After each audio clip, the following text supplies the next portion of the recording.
Hello à tous, c'est parti. Aujourd'hui on se retrouve pour le in and out de, on va dire, novembre-décembre, parce que ça fait un moment que je n'osais pas publier. Alors avant de vous dire que j'ai été relativement sage sur les livres qui sont entrés, en soi c'est vrai, mais j'ai commandé le pack Plume Blanche, donc en fait ça m'a fait plus 12 d'un coup. Donc en gros j'ai pas acheté beaucoup de livres, mais vu que j'ai eu le pack Plume Blanche pour Noël, il y en a vraiment beaucoup qui sont rentrés d'un coup. Je ne vais pas vous redétailler tous les livres de la maison d'édition Plume Blanche que j'ai reçus, tout simplement parce que ce sont des livres qui ne sont pas encore sortis, mais je vous en ai parlé dans ma précédente vidéo, donc celle-ci que je vous mets juste là, que vous pourrez retrouver sur mon compte, où c'est en fait un unboxing, tout simplement. Je vous parle un peu plus en détail de chaque livre, pas tous, mais vous avez globalement mon ressenti et est-ce que j'ai envie vraiment de les lire maintenant ou pas. Je vous ai dit, si je me suis pas trompée, toutes les dates de sortie qui arrivent. Si vous adorez ce genre de vidéos in and out, moi personnellement c'est ceux que je préfère tourner parce que c'est les livres que je fais rentrer dans ma bibliothèque, mais aussi ceux que je fais ressortir de ma pile à lire. J'adore les tourner, ça vous fait un gros bilan, un gros update lecture, c'est plutôt pas mal. N'hésitez pas en tout cas à commenter ma vidéo, à liker et surtout à vous abonner. On va commencer très très vite par une campagne Ulule que je viens de recevoir.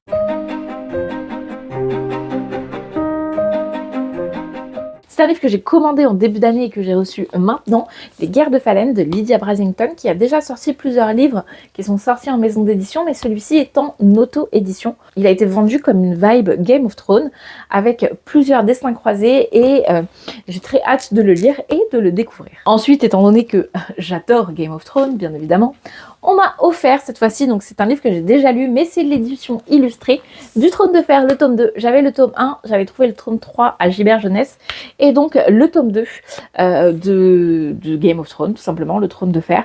Et j'adore cette version-là parce que elles sont toutes illustrées. C'est magnifique. Enfin, pas tous les débuts de chapitres, mais une bonne partie sont illustrés. J'aime beaucoup le travail qui a été fait sur le tome 1, le tome 2 aussi. Le tome 3 un peu moins, je suis un peu moins fan parce qu'ils ont changé d'illustrateur, mais le tome 4 vient de sortir aux États-Unis et je pense qu'il sortira dans 2 ans en France. Mais voilà. Il est très beau, il va très bien aller avec le reste de ma bibliothèque. Je l'avais en poche, mais je l'ai repris en version reliée. The Witcher, donc le tome 2, l'épée de la Providence. Je me souviens que je l'avais commencé, j'avais lu à peu près la moitié, je m'étais arrêtée. Je ne saurais vous dire pourquoi, c'était à l'époque où je lisais, mais pas tant que ça. Dès que j'avais commencé un livre, je l'arrêtais, ça a duré 6 ans à peu près. Et du coup, j'ai profité de la version relié collector pour me relancer dans la série. J'ai le tome 1 et je vais lire le tome 2 je pense en décembre. Et j'espère. Et en fait il y a tellement de livres que j'aimerais lire mais j'ai jamais le temps. Et ensuite là c'est 2 livres qui sont rentrés dans ma pile à lire mais qui sont aussi ressortis, donc je vais vous les présenter, je vais me dire mon ressenti, après on va attaquer à tout le reste qu'il y a derrière moi. Le tome 2 de la guerre du pavot, donc la République du dragon, pour vous faire court. Dans le tome 1, on va suivre Rin qui suit une formation pour devenir une guerrière, un soldat, mais elle se découvre des pouvoirs chamaniques. Et dans le tome 2, c'est la suite de la guerre qu'il y a eu, etc. Enfin, je veux pas trop vous en dire parce que le tome 1 est vraiment très très très cool. Le tome 2, qu'est-ce que j'en ai pensé ? J'ai eu du mal à me rentrer dans les 50 premiers pourcents du livre. Par contre, les 50 le reste, la deuxième moitié, j'ai été vraiment happée par l'histoire. J'ai fini la deuxième moitié en 3 jours, je crois, et j'ai mis plus de 10 jours à lire tout. Donc voilà, c'est un sacré pavé encore, hein. Il fait 800 pages. Ouais, c'est ça. Il fait 800 pages, donc un bel bricasse. Toujours dans la même fabrication que le tome 1, donc il est très très lourd. Achetez-le en e-book, hein, parce que sinon vraiment vous allez vous démonter les bras à le lire. Mais voilà, très beau, très joli. J'ai beaucoup aimé. Pas trop de surprise en soi parce que je trouve que c'est quand même assez prévisible comme histoire, mais très addictif. Et ensuite, j'ai eu l'un des tomes que j'attendais le plus cette année, L'Empire de l'Aube de J. Christophe. Est-ce que j'ai envie de vous dire mon avis global sur la saga ? Je pense que je vous ferai une vidéo à part, juste pour vous le dire. Comme ça, si vous voulez pas savoir, vous ne vous ferez pas spoiler, vous ne cliquerez pas sur la vidéo. Mais je vous ferai une vidéo à part, je vous dis pas mon ressenti. J'adore J. Christophe, j'adore sa plume, mais je vous dis pas mon ressenti du livre, parce que je ne peux pas vous parler du livre sans vous spoiler, en fait, clairement. Donc, je ne dis rien. Ensuite, en audio, j'ai continué L'Assassin Royal de Robin Hobb. J'aime toujours autant. Il faut que je continue. Là, j'avais fait une pause pour sortir Une âme de cendre et de sang en audio. Et voilà. Mais du coup, j'aime beaucoup. Toujours aussi contemplatif. Je trouve que c'est la lecture parfaite pour les livres audio, vraiment. C'est trop bien parce que ça va vite, mais pas trop, parce que on suit vraiment les états d'âme de Fitz et tout met du temps à se mettre en place, mais c'est tellement bien fait que du coup vous restez happé dans l'histoire. Une lecture encore que j'ai adorée, Plein ciel de Siècle Vaillant dans les maisons d'édition Big Bang. On est sur une lecture young adulte, mais clairement qui a tout d'une fantaisie adulte. C'est pas dark, c'est poétique, c'est beau, le world building est incroyable. Vraiment, tout est bien maîtrisé du début à la fin. Le livre est magnifique. Alors, sur la fin, je trouve qu'on va un peu vite, mais bon, après, c'est un one-shot qui fait 600 pages, donc je comprends que ça aille vite parce qu'il faut amener au dénouement. Mais du coup, toutes les révélations se font à la fin, les unes après les autres. On passe d'une révélation à une autre. Donc, en fait, toute la première moitié du livre, c'est lent, ça se met en place, mais si vous aimez pas les romans lents, accrochez-vous puisque vraiment, après ça s'accélère et puis je trouve que c'est particulièrement bien mené. La plume est tellement belle, vraiment, j'en garde un excellent souvenir. J'ai adoré l'univers, j'ai adoré l'histoire, je vous la conseille vivement. Ensuite, j'ai lu Light Lark de Alex Aster. Alors là, je suis un peu plus mitigée. En fait, on va suivre des chefs de clans qui vont se réunir sur une île, donc l'île de Light Lark, tous les 100 ans, pour pouvoir déjouer une malédiction. Et en fait, vous suivez une jeune fille qui, elle, n'a pas de pouvoir, mais qui doit faire croire à tout le monde qu'elle a des pouvoirs. Sinon, elle est morte, tout simplement. Puisque pendant cette compétition, les morts, c'est un peu... c'est normal, quoi. Surtout qu'il faut le sacrifice d'un des rois pour pouvoir libérer la malédiction. C'est une romantaisie, clairement. C'est même un triangle amoureux, je dirais.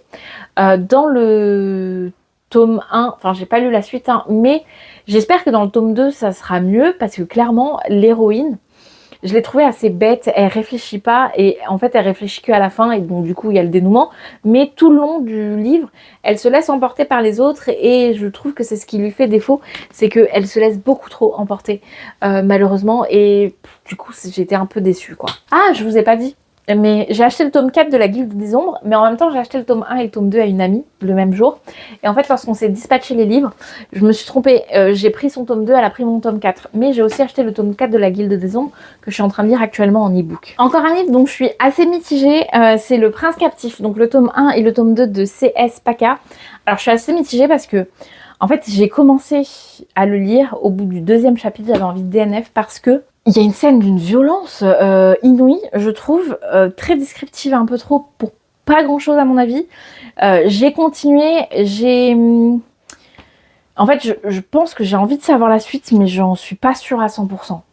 Parce qu'il était bien, mais il n'était pas exceptionnel, et j'ai quand même subi le début de ma lecture. Tout le monde me dit non mais vas-y, t'inquiète pas, de toute façon il faut continuer. J'ai continué, j'ai pas été déçue de la fin. En fait, à la fin du tome 1 et quand on commence le tome 2, on comprend pourquoi ça accroche, parce qu'on est vraiment sur des manigances, des complots, des trucs comme ça, et c'est tout ce que j'aime.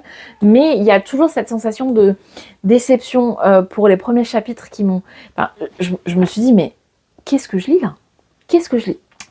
Il devait être roi, il a été piégé par son demi-frère, il est devenu esclave et il est vendu à l'empire ennemi en fait de sa famille. Et c'est pas l'esclave de n'importe qui puisque c'est l'esclave du roi, du prince de cet empire ennemi. Donc c'est deux princes en fait ensemble et il se pourrait que ces deux princes aient une certaine attirance l'un envers l'autre. Je suis pas déçue de l'avoir lu, mais en fait je suis déçue de cette violence, et si je lis le tome 3 et qu'il n'y a pas une explication concrète et réelle à cette violence du premier tome, je vais être très déçue. Encore un livre que j'ai été déçue. Une braie sous la cendre de Sabataï. Alors, j'ai beaucoup apprécié une chose dans ce livre, c'est les annotations d'une amie. Voilà. En fait, j'ai une amie qui me l'a annoté. Et c'est tout ce qui a fait que j'ai apprécié cette lecture. Parce qu'elle m'a fait mourir de rire avec ses annotations. Mais sinon, j'ai trouvé la protagoniste chiante à mourir. Pardon, là je suis honnête à 100%, hein, clairement, mais elle se dénigre tout le temps, elle est tout le temps en train de se plaindre, elle est relou, vraiment, elle est vraiment très relou. Le seul personnage qui avait un minimum de profondeur pour moi, c'est Elias, donc le fils de la générale qui est dans le camp, mais bref, ouais, j'ai été trop déçue. En fait, on en l'a tellement vendu. Je pense que si je l'avais lu à 15 ans, je l'aurais adoré, mais maintenant, j'en ai 31. Donc ça matche plus. Une dystopie young adulte que j'ai adorée, que j'ai reçue en service de presse, celui-ci Dissidente de Tosca Norris. Déjà, la fabrication est magnifique. Et j'ai trop aimé, vraiment j'ai trop aimé. On va suivre en gros, c'est un peu le même système que La Servante écarlate. C'est-à-dire que il y a presque, enfin c'est pas qu'il y a plus de natalité et que les femmes sont stériles, mais cette fois-ci c'est que les femmes n'accouchent que de garçons. Et il y a très peu de femmes, en fait il y a très peu de filles qui naissent. Et donc du coup toutes les femmes en âge de procréer sont réquisitionnées pour l'effort national. Et en fait ça m'a fait très rire parce que du coup il y a des propos de notre propre président à l'heure actuelle. Et je crois qu'elle a fait, elle a mis son discours, ouais voilà. Elle a mis son discours. L'infertilité masculine comme féminine a beaucoup progressé ces dernières années et fait souffrir beaucoup de couples.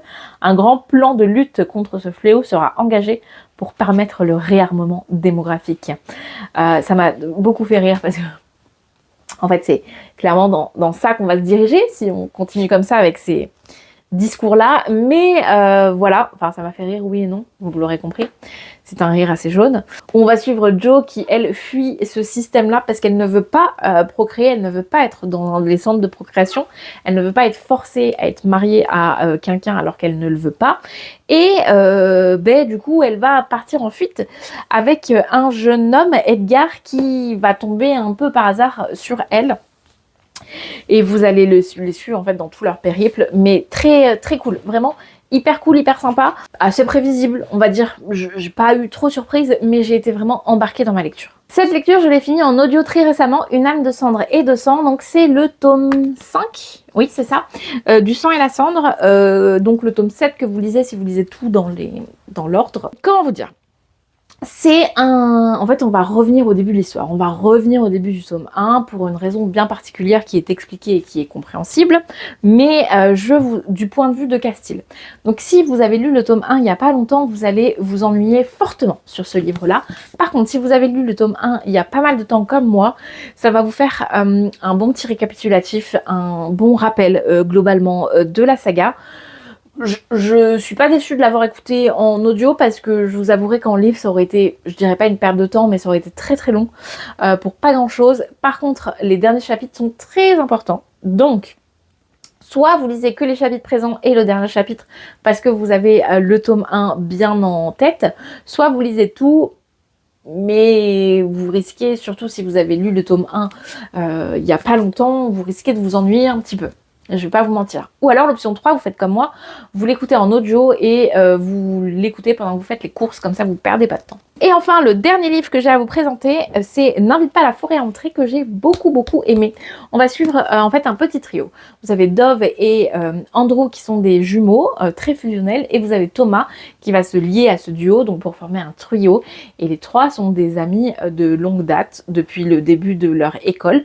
Il s'avère que les parents de Thomas sont portés disparus, que tout le monde pointe du doigt Thomas, mais que le trio n'y croit pas. Je vous en dirai pas plus. Il y a beaucoup de choses à découvrir sur ce livre-là. Il est très beau, pas dans sa plume ni rien, mais dans sa réalisation. Vous avez des illustrations qui viennent s'intercaler de temps en temps dans le livre pour une raison bien particulière, mais je vous en dirai pas plus. Il faut savoir que Andrew adore écrire des histoires et Thomas les illustre. Donc voilà, ils sont très fusionnels tous les deux, mais même un peu plus, et vous allez les suivre dans ce rapprochement, mais également dans cette enquête par rapport à ses parents. J'ai adoré ce livre-là. Il est assez court, il se lit très bien, il est pas mal addictif. Il y a des gros plot twists quand même, mais si vous cherchez bien, vous trouverez quand même assez facilement. Si vous êtes un mood reader, lisez-le bien en octobre, par contre, parce que clairement, il a le mood Halloween à fond. Et c'est terminé pour moi. Je vous remercie de m'avoir écouté. Je vais pas vous représenter, comme je vous ai dit, tous les livres de Plume Blanche parce que cette vidéo est déjà assez longue, je trouve. Et que si je vous représente tous les livres de Plume Blanche, déjà, 1, j'aurai plus de voix. 2, vous écouterez la même chose que ce que vous avez écouté la semaine dernière. C'est dommage. Et j'ai très hâte de découvrir les livres Plume Blanche. Je trouve que là, en fait, ça vaut le coup de ouf de tout recevoir à l'avance. Voilà, juste pour pas avoir à attendre. Et surtout, je vais cacher, ce livre est magnifique. Je cache parce qu'il y a une énorme araignée et que si vous êtes arachnophobe, elle va vous terroriser. Je mets la main dessus pour combattre ma peur. Mais vraiment, il est jaspé, il est magnifique. Il est très très beau. Je pense que je vais le lire très rapidement celui-là. Il me tente de ouf. Mais d'abord, il faut que je finisse la trilogie Angélique. Je vous remercie de m'avoir écouté jusque-là. Je vous souhaite une très bonne journée et je vous dis à très vite. Ou soirée, tout dépend à l'heure à laquelle vous me regardez. N'hésitez pas à commenter la vidéo, hein, un petit rappel, liker, vous abonner, ça fait toujours plaisir. Et je vous dis à très vite pour de nouvelles vidéos. Ciao!